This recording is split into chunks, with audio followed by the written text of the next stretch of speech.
Welcome to this week's edition of Leading with Confidence. My name is Confidence Seleme and I'm your host.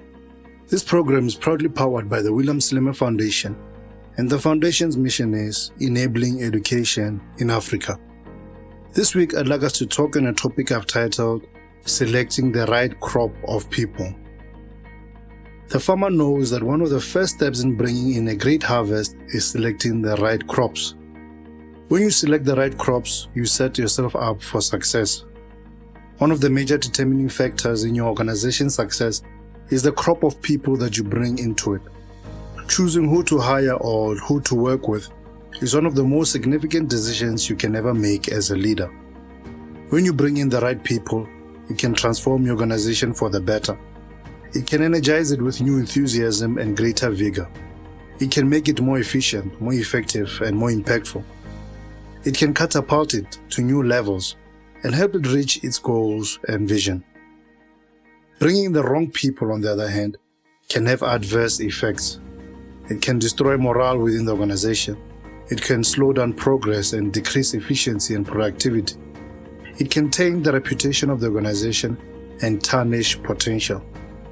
You may be going in the right direction, but if you don't have the right people traveling with you, you may not get there. Wrong traveling companions can make the journey a lot more painful than it needs to be. They can make it take longer than it needs to. You will spend a lot of energy trying to convince them why that journey is worth taking, and it will exhaust you and wear you out. This is energy that should rather be used in pathing the way forward to enable progress instead of being used to carry and drag people along. Sometimes you think you are selecting and adding crops when in fact you are adding weeds. At face value, a weed can look like a crop, but the difference between the two is evident in what it produces. What the weed produces adds nothing of value to the field. It eats up and dries up the available resources. There are some people who come into organizations and all they ever seem to do is eat up and dry up the available resources. They don't make a valuable contribution. The question now becomes, how do I make sure I select the right crop of people? Here are a couple of measures that will help you in making the right selection. Some of them you may already be implementing and others you may not. Number 1, assess competency. First and foremost, there is a specific job that you are bringing them in for. There is a specific gap and a particular shortage that they'll need to fill. The question is, will they be able to? The first thing you should look for and be sure of is competency. You have to verify that they have the right skills to fulfill the day-to-day requirements of the job. If they are required to design, are they able to design? If they are required to balance the books, are they able to? And don't just take their word for it. Don't blindly believe what's on their CV. You must test whether they're able to do it or not. You can do this by arranging simulations or situations that they will encounter in the actual job so that you can assess their reactions and behavior. If their job involves conflict resolution, for example, get people to role-play a conflict situation and see how they deal with it. Give them verbal and written tests that will measure their competency. People will always say positive things about themselves when looking to get hired. But can others who have worked with them corroborate what they're saying? It's important to get credible references from people they've worked with and hear what others have to say about them. This is the first step: assessing, measuring, and verifying competency. You can also enlist the services of professionals such as industrial psychologists who perform psychometric tests and other assessments to help gauge not just the competency levels of an individual, but their compatibility to the organization as well. This takes us to the next step. Number 2, assess compatibility.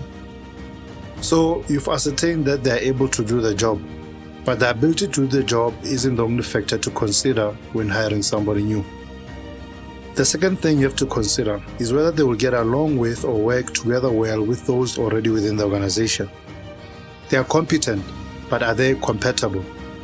It's unrealistic to expect that all people will get along all the time, but you must at least verify that they will be a good fit, especially with those they will be working with quite closely. In this instance, you can organize a chemistry session. This doesn't mean taking the whole team out for lunch, and inviting the new prospect to come along. One of the things you can do is conduct part of the interview with other team members present and actively involve them in the process. This should give you a decent assessment of whether their different personalities gel and whether there is chemistry between the new prospect and the team. Involving the existing team members in this process also makes it easier when onboarding the new member because you already have a buy-in from the rest of the team. It's also crucial that you as a leader have a great degree of knowledge about the people that are already within your organization so that you are able to make an informed decision pertaining to the new entrant. If you know that the people on your team are very outspoken and this new member is quiet and shy, you must assess whether there will be a fit. Does the new member's demeanor mean that they will drown in the noise of the team, or does it mean that they will bring in a refreshing change to the dynamics? Number 3, date them before you marry them. Once you have verified their competency and you have ascertained that they are compatible with the rest of the team, it's time to date them. What do I mean by this? I mean that you shouldn't make a permanent commitment until the person has undergone a trial period of at least 3 to 6 months. There's a popular TV show called Married at First Sight, which, as the name suggests, involves people getting married at the very first sighting of one another. It may make for interesting TV, but it's a horrible hiring policy. As you can imagine, not many of the couples that come onto this show stay married. Many of them find that although there is excitement at first, it wears off quite quickly when the realization of the commitment made sets in. They realize that despite how good looking the other person is, they have personality traits or values which are at odds with the other person's traits and values. When you make a commitment too rashly, you risk onboarding incorrectly and discovering only later that the person you brought in isn't what the organization needs. If you want to be accurate in selecting the right crop of people to join your organization, and you want to avoid making mistakes and pitfalls, go through the process of assessing competency, assessing compatibility, and dating them before you marry them. It's also important to listen to your gut feel.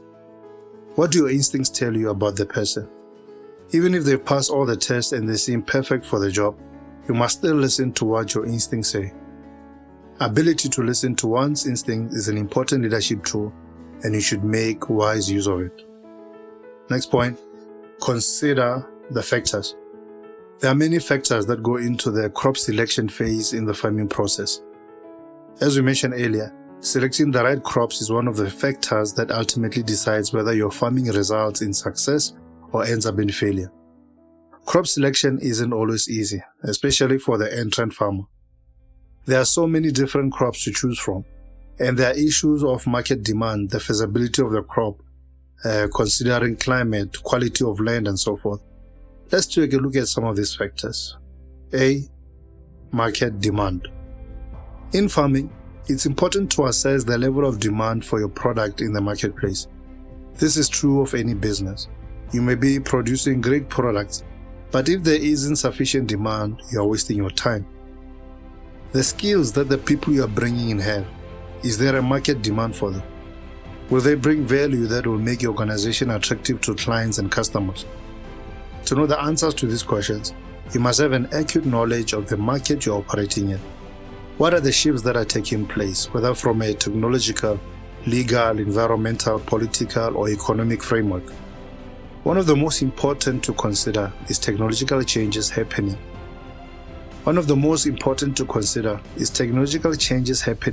That are affecting market demand. In today's organization, no matter the sphere in which it operates, the element of technology is one that is integral as clients and consumers are looking for greater levels of convenience, and technology enables that. This is affecting not only the market demand for goods and services, it's also having an enormous impact on how this demand should be met. In which way can you use technology to enable greater ease and convenience? In the advertising industry, for example, there has been a great move towards digital marketing, and so the needs and demands of clients have shifted, and there's greater focus on digital marketing solutions. Traditional media such as TV and outdoor have taken the backseat, and digital is now front and center. Someone made a statement that brings it home quite poignantly when they said, "We are not doing digital marketing. We are marketing in a digital world." Close quote. The market has shifted. The demand has evolved. So, when you bring in a new person into an ad agency, they must have a degree of knowledge about digital marketing, as this is part and parcel of the current market demand. Even if digital marketing isn't their area of expertise, they must have insight that will help feed the demand. A less contemporary example is that of the fast food industry. For instance, you may discover that the demand for fast food has risen in the last few years as a result of the fast-paced lifestyles that many people lead. But these people do not necessarily want to go to the fast food joint, stand in a queue and get their food. They are too busy and it's too much of a hassle. They want their food delivered to them, and technologies such as apps that enable ease of process have impacted the way that the fast food industry has had to operate. The culture of the demand has evolved, and so organizations have had to evolve not only to meet the demand, but meet it in the right way. Are you a sheep or a shepherd in your industry? Some organizations are sheep in their industries and others are shepherds. The shepherds are distinct and they lead the others. They are the mavericks and the innovators. They are guaranteed to survive and thrive, whereas the sheep who merely follow are in constant danger of getting lost in the business wilderness or being attacked by wolves and other predators. One of the things that guarantee the survival of shepherd organizations is that instead of just assessing market demand and meeting that demand, they go 10 steps further and they create, stimulate, and anticipate market demand. Before the iPad was created, nobody knew they needed it. Apple, being a shepherd brand in its industry, created the demand for the iPad and other innovations they've pioneered.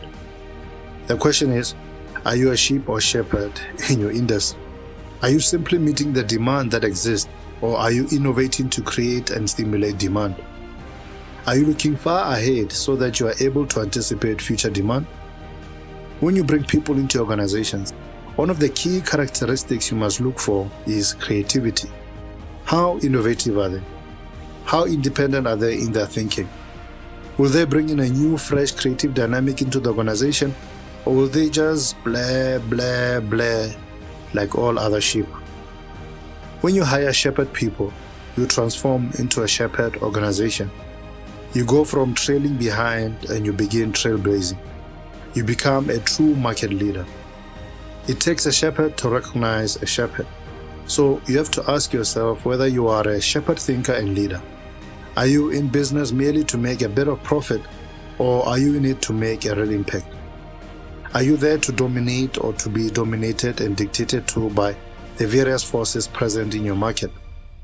Another reason it's important that you be a shepherd leader is so that you do not become intimidated by the shepherd people who are looking to join your organization. When a sheep sees another sheep, it is not moved or intimidated. However, in the presence of a shepherd, the sheep feels it is with someone much greater than itself, and feelings of insecurity can set in.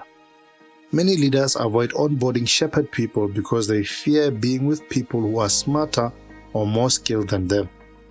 They fear that they will be undermined and their leadership may come into question. Such leaders are the reason their organizations are stagnant and stale.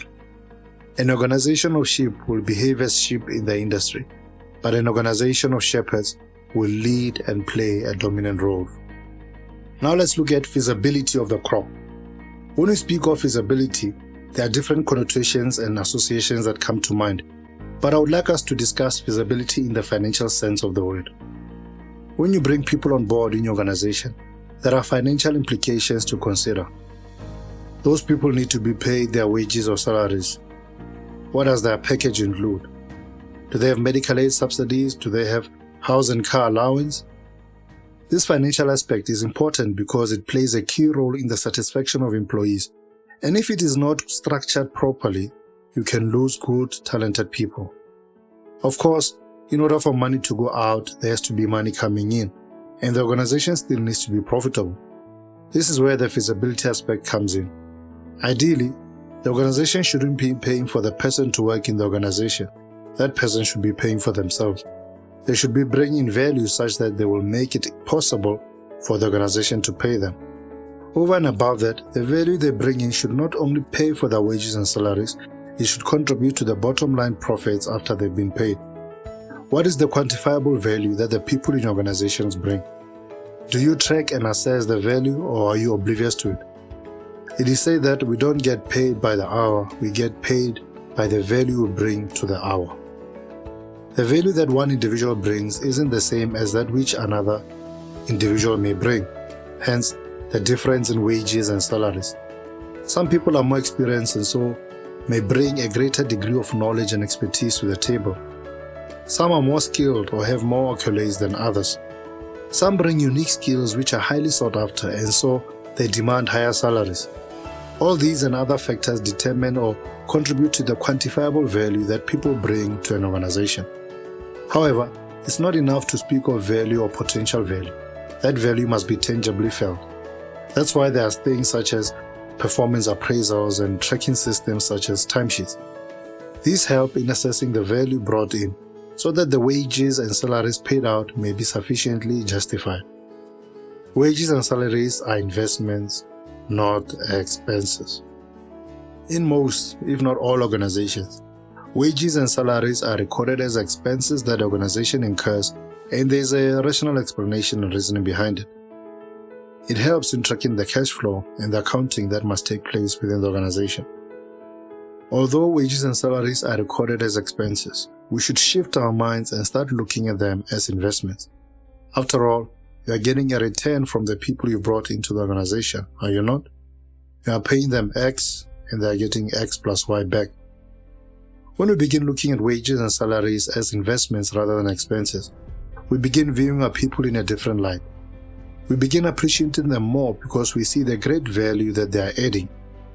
We become free to invest even more in them because we realize that by investing more in them, we can derive even greater profits through the added value they will bring as a result of the added investment.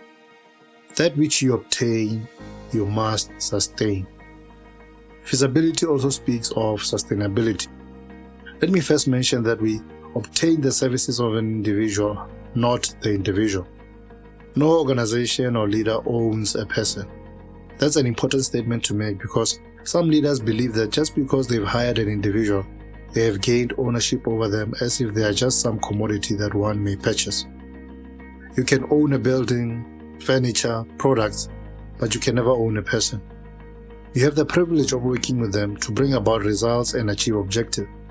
But a wage or salary isn't a purchase price. It's an investment and a reward for work done. One of the aspects that farmers must consider is the sustainability of the crop, bearing in mind the climate. How hot is it? What is the level of rainfall that the climate produces? The climate differs from one industry to the next. Some industries are pressure-filled and produce intense heat. Can the people you've brought on board handle that pressure? Some industries require traveling long distances over long periods of time. Are the people you've onboarded willing and prepared to make those sacrifices? Emotional sustainability plays a vital role in relation to the climate in which the organization operates. Do your people have the emotional acumen, elasticity, and dexterity to handle the climate? They may be talented, but if they are not able to handle the pressure, their talent will not be enough to sustain them, and they will burst or crumble under the pressure. As you select the crop of people that you'll bring in, make sure that they are equipped to handle the climate. Make sure that they have the emotional stamina to withstand the climatic challenges and still maintain a growth trajectory that will ensure that the desired harvest is brought in. Well, we've come to the end of this week's edition of Leading with Confidence. Tune in next time right here. Thank you.